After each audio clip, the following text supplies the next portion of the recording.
Hi hello friends, welcome to my YouTube channel. ಇವತ್ತಿನ ವಿಡಿಯೋದಲ್ಲಿ restaurant ಸ್ಟೈಲ್ನಲ್ಲಿ mushroom masala ಕರಿನ ಯಾವ ರೀತಿ ಟೇಸ್ಟಿಯಾಗಿ ಮನೆಯಲ್ಲಿ ಈಸಿಯಾಗಿ ಮಾಡ್ಕೋಬೋದು ಅಂತ ತಿಳಿಸ್ಕೊಡ್ತಾ ಇದ್ದೀನಿ.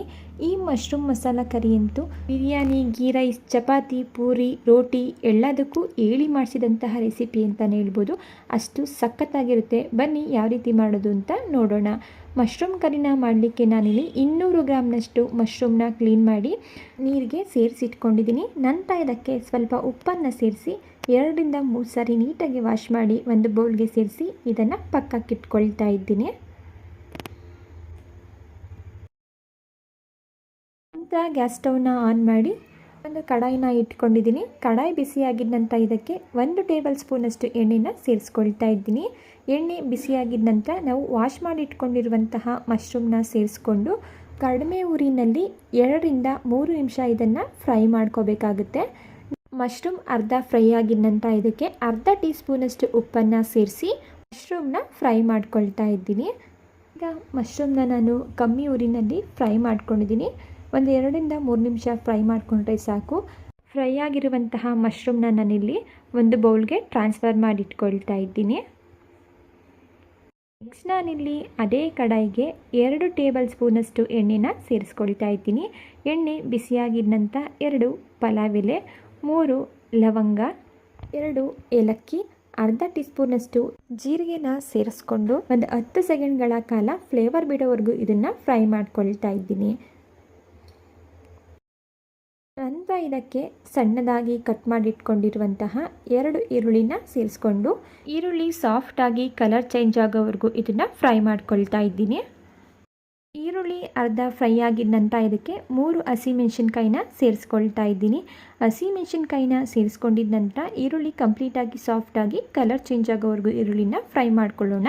ಈರುಳ್ಳಿ ಫ್ರೈ ಆಗೋಷ್ಟರಲ್ಲಿ ಮಶ್ರೂಮ್ ಮಸಾಲ ಕರಿಗೆ ಬೇಕಾಗುವಂತಹ ಒಂದು ಮಸಾಲನ ರೆಡಿ ಮಾಡ್ಕೊಳ್ಳೋಣ. ಒಂದು ಬೌಲ್ಗೆ ನಾನಿಲ್ಲಿ ಮೀಡಿಯಮ್ ಸೈಜ್ದು 2 ಟೊಮೊಟೊ, 1 ಗೆಡ್ಡೆಯಷ್ಟು ಬೆಳ್ಳುಳ್ಳಿ, 1 ಇಂಚಷ್ಟು ಶುಂಠಿ, ಹಾಗೆ 8 ರಿಂದ 10 ಪೀಸಸ್ನಷ್ಟು ನಾನಿಲ್ಲಿ ಗೋಡಂಬಿನ ಸೇರಿಸ್ಕೊಂಡು ಇದನ್ನು ರುಬ್ಲಿಕ್ಕೆ ಅವಶ್ಯಕತೆ ಇರುವಷ್ಟು ನೀರನ್ನು ಸೇರಿಸಿ ನೈಸಾಗಿ ಇದನ್ನು ಪೇಸ್ಟ್ ಮಾಡ್ಕೊಳ್ತಾ ಇದ್ದೀನಿ. ಮಶ್ರೂಮ್ ಮಸಾಲ ಕರಿಗೆ ಬೇಕಾಗಿರುವಂತಹ ಮಸಾಲ ಈಗ ರೆಡಿ ಆಯಿತು. ಈಗ ಇದನ್ನು ಪಕ್ಕಕ್ಕೆ ಇಟ್ಕೊಳ್ತಾ ಇದ್ದೀನಿ. ಈ ಕಡೆ ನಾವು ಫ್ರೈ ಮಾಡಲಿಕ್ಕೆ ಇಟ್ಟಿರುವಂತಹ ಈರುಳ್ಳಿ ಕೂಡ ಈಗ ಚೆನ್ನಾಗಿ ಫ್ರೈ ಆಗಿದೆ. ಈರುಳ್ಳಿ ಫ್ರೈ ಆಗಿದ ನಂತರ ಇದಕ್ಕೆ ನಾವು ಗ್ರೈಂಡ್ ಮಾಡಿ ಇಟ್ಕೊಂಡಿರುವಂತಹ ಮಸಾಲ ಪೇಸ್ಟ್ನ ಸೇರಿಸ್ಕೊಳ್ತಾ ಇದ್ದೀನಿ.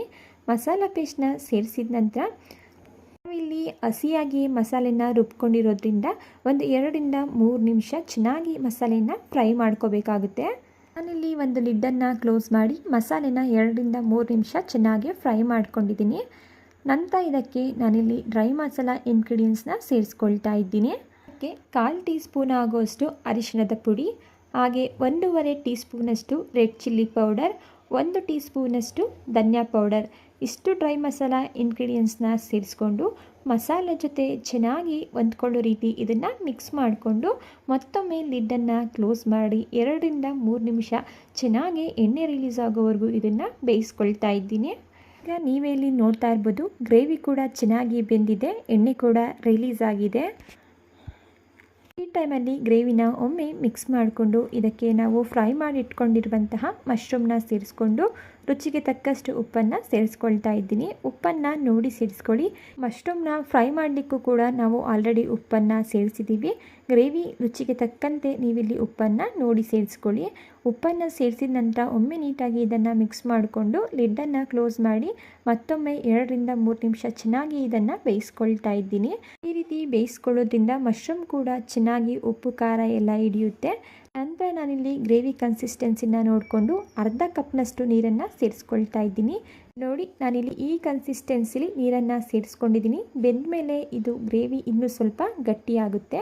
ನೀರನ್ನು ಸೇರಿಸಿದ ನಂತರ ಮಿಕ್ಸ್ ಮಾಡಿಕೊಂಡು ಒಂದು 2 ರಿಂದ 3 ನಿಮಿಷ ಮತ್ತೊಮ್ಮೆ ಲಿಡ್ನ ಕ್ಲೋಸ್ ಮಾಡಿ ಬೇಯಿಸ್ಕೊಂಡು ನಂತರ ಇದಕ್ಕೆ ಅರ್ಧ ಟೀ ಸ್ಪೂನಷ್ಟು ಕಸೂರಿ ಮೆಂತ್ಯ, ಹಾಗೆ ಅರ್ಧ ಟೀ ಸ್ಪೂನಷ್ಟು ಗರಂ ಮಸಾಲನ್ನು ಸೇರಿಸಿ ಗ್ರೇವಿ ಜೊತೆ ಚೆನ್ನಾಗಿ ಹೊಂದ್ಕೊಳ್ಳೋ ರೀತಿ ಮಿಕ್ಸ್ ಮಾಡಿಕೊಂಡು 2 ನಿಮಿಷಗಳ ಕಾಲ ಇದನ್ನು ಬೇಯಿಸ್ಕೊಂಡು ಕೊನೆಯದಾಗಿ ಇದಕ್ಕೆ ಸಣ್ಣದಾಗಿ ಹೆಚ್ಚಿಟ್ಕೊಂಡಿರುವಂತಹ ಕೊತ್ತಂಬರಿ ಸೊಪ್ಪನ್ನು ಸೇರಿಸಿ ಮಿಕ್ಸ್ ಮಾಡಿಕೊಂಡು ಗ್ಯಾಸ್ ಸ್ಟವ್ನ ಆಫ್ ಮಾಡಿಕೊಂಡ್ರೆ ತುಂಬಾ ಈಸಿಯಾಗಿರುವಂತಹ restaurant style mushroom masala curry ready ಆಯಿತು. ತುಂಬಾ ಟೇಸ್ಟಿಯಾಗಿರುತ್ತೆ. ಒಂದು ಸಲ ನೀವು ಮಾಡಿದ್ರಿ ಅಂತ ಹೇಳಿದ್ರೆ ಪದೇ ಪದೇ ಮಾಡ್ತಾನೆ ಇರ್ತೀರಾ.